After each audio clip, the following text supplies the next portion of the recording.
Imagine going from being the best footballer in the world to a prison cell in another country. This is the entire story of Ronaldinho, and his rise to fame was against the odds.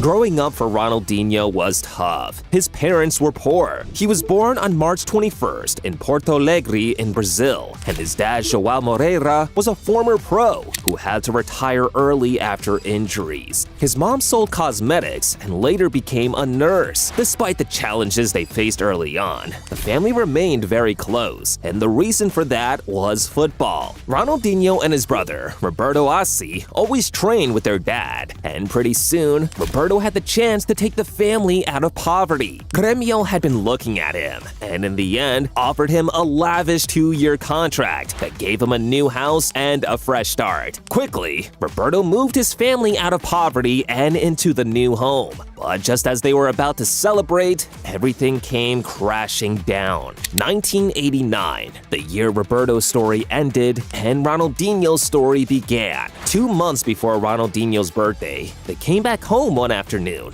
and discovered the shocking news. Their dad, João Moreira, was found unconscious in the family swimming pool, so they quickly rushed him to the hospital. But in the end, it was too late. He died in a coma. Roberto's story now shifted him, trying to step in following his dad's death. And for Ronaldinho, what he didn't know was that this sad event would push him to becoming one of the greatest players in the game's history. Football now became Ronaldinho's only focus, and he was gifted at it. By 13, he became so good, he even scored 23 goals in a single game. Numbers like this led national youth team scouts to come to watch his games, and in 1997, he got the call-up that would kickstart his career. He made the Brazil Under-17 World Cup team to Egypt. It didn't just end there for Ronaldinho, because once again, his series of impressive performances led him to bagging the Player of the Tournament award. And shortly after, Grêmio came calling. And it was clear now that Ronaldinho was destined to finish the story his brother had started years back. He signed for Grêmio and made his debut in the 1998 Copa Libertadores. Even though he had just 1 goal and 1 assist in 10 games, Ronaldinho's game was never about the numbers. Anytime he had the ball, fans were always on the edge of their seats, waiting to see what he'd do next. By 1999, Ronaldinho had become so good that now everyone knew he was ready to make the next big step in his career.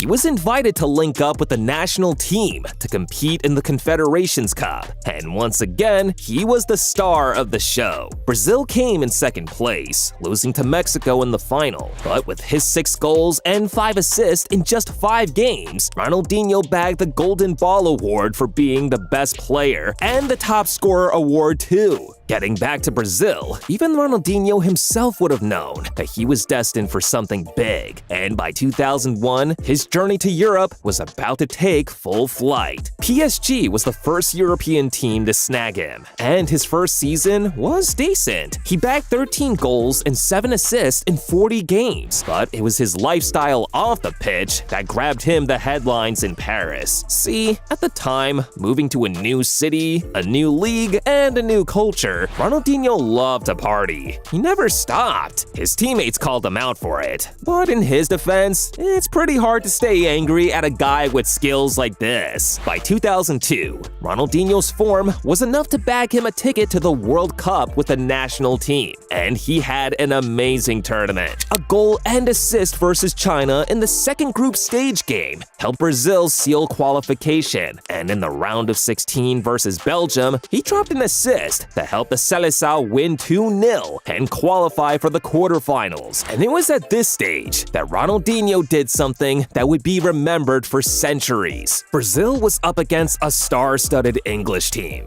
and just watching the talent on display, a moment of brilliance was going to be the difference between these two. With Brazil needing someone to step up to the occasion, Ronaldinho shocked the world. He caught out David Seaman with this stunner from miles out. Add that to another assist assist later on, and Ronaldinho's brilliance helped Brazil knock England out. After picking up 2 yellow cards, he was suspended for the semi-finals, but played 85 minutes in the final as Brazil beat Germany 2-0 and officially became champions of the world. He'd done it! Joao Moreira's kid from Porto Alegre had won the World Cup. He played one more season in France after this, and by the end of 2003, a big European team had seen enough and were convinced Ronaldinho was ready to become the star man in a team they hoped would dominate for years. He was now Barcelona's new star. At Barca, Ronaldinho took up the iconic number 10 jersey, and over the next 5 years that followed, he was undoubtedly the best player in the world. His skill comps at this time were so insane that he became the first human to hit 1 million views on YouTube. The man could do everything at this point, score goals and drop assists, but the skills he invented every week had guys like me willing to bust our ankles just to try out the stuff he did. It seemed for a long time like Ronaldinho would remain at Barca forever. It was like his home, and the fans loved him there. But at the end of the 2007-08 season, Ronaldinho's career hit a big downturn, and unfortunately for him, this was the beginning of the end. At the time, his contract was up at Barca, and with a player of his quality in the team, you'd expect that the club would be hurrying to renew his contract. But instead, they refused, and the reason was because his problems were back. See guys, Ronaldinho always looked happy on every match day, but deep down, he was battling depression.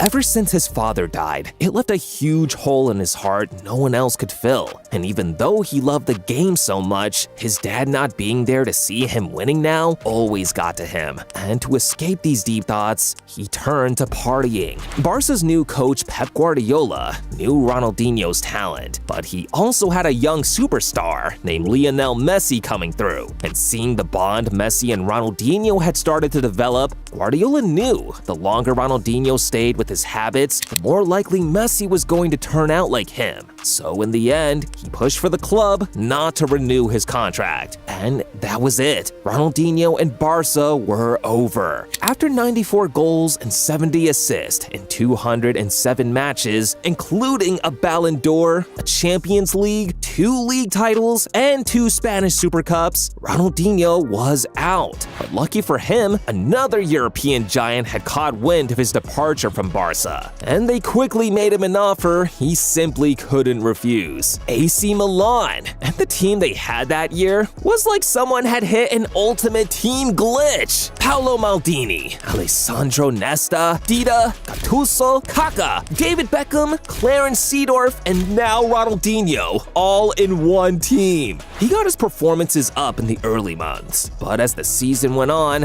Ronaldinho's problems hit him hard again. And this time, it was worse. It had now gotten so bad that the night before games, Ronaldinho would go out partying and not even know the team he was playing up against next. After missing out on national team selection, Ronaldinho knew his time in Europe was almost over. And by 2011, with 1 Serie A title in the bag, he was ready to go home. Back in Brazil, he bounced around, playing for Flamengo, Atlético Mineiro, Querétaro, and Fluminense, even going to play futsal in India. But by 2018, the spark was gone. He decided to retire, and now the one thing that gave him a temporary release from his troubles was gone. Ronaldinho soon found himself going from hero to zero. He was caught trying to enter Paraguay with a fake passport with his brother, after authorities back home had seized his original one due to tax failures, and as a result, bagged jail time for 6 months. The irony of this, though, is that it was in jail where Ronaldinho truly became free. He now had more time to himself, committed to fixing his life up again, and decided to let go of the hurt his dad's death had caused him. He was released in August 2020, and today, he's cleaned up well. He's involved in business ventures like Nuki, a sponsorship and development firm, is the co-founder of Footsider, an app that helps with recruitment in football, and thanks to his love for music, has even set up a recording studio back home. All of this is great progress, but you know what I think his biggest achievement is? Subscribing to Goal Zone, like you're about to.